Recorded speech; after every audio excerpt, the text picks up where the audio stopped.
বন্ধুরা আমরা রেডি হচ্ছি, বাড়ি যাব। তোমাদের কাছে একটা মিনি ব্লগ আসছে। এই দেখো কি করছিস তুই? আমরা রেডি চললাম। আমার বাবার বাড়িতে মনসা পুজো আছে, সেই মনসা পুজোতে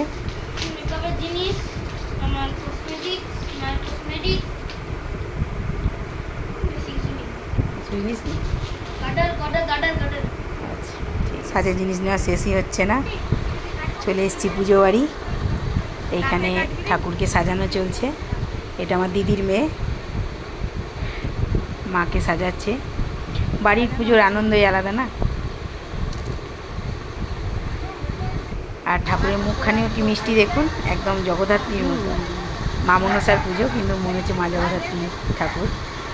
খুব ভালো লাগছে, মনের মধ্যে খুব আনন্দ হচ্ছে। নিজের বাড়ির পুজো, বাবার বাড়ির পুজো, সবাই খুব ব্যস্ত সমস্ত কাজে।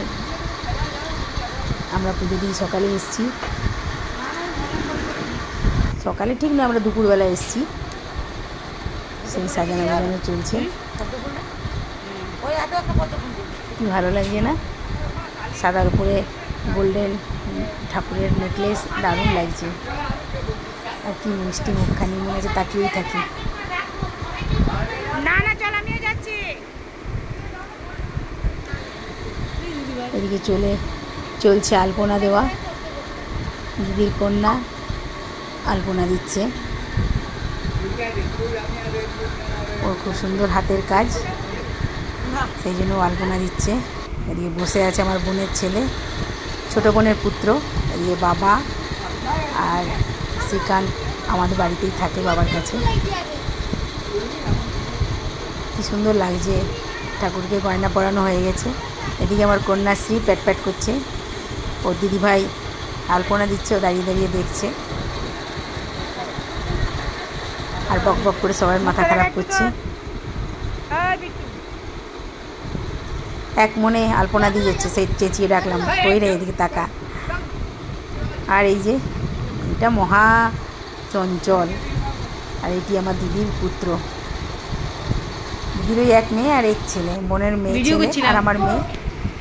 খাওয়া দাওয়া হচ্ছে, বোনের শাশুড়ি মা সব খেতে বসেছে। বাকি যারা খাচ্ছে, তুই উপোস? আচ্ছা তুই খেয়ে দে উপোস। আমিও ভিডিও করছি, ঠিক আছে? বুঝতে পারছিস, তুই খায়নি উপোস করছিস। আমাদের উপোস, তুই? আমরা তো খাবো না।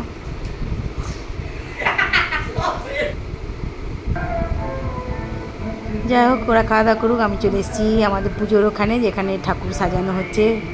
প্যান্ডেল কেমন হয়েছে না হয়েছে সেটা একটু ভিডিও করে নিলাম। মানে এগুলোতে স্মৃতি থেকে যাবে, আর তো কিছু না।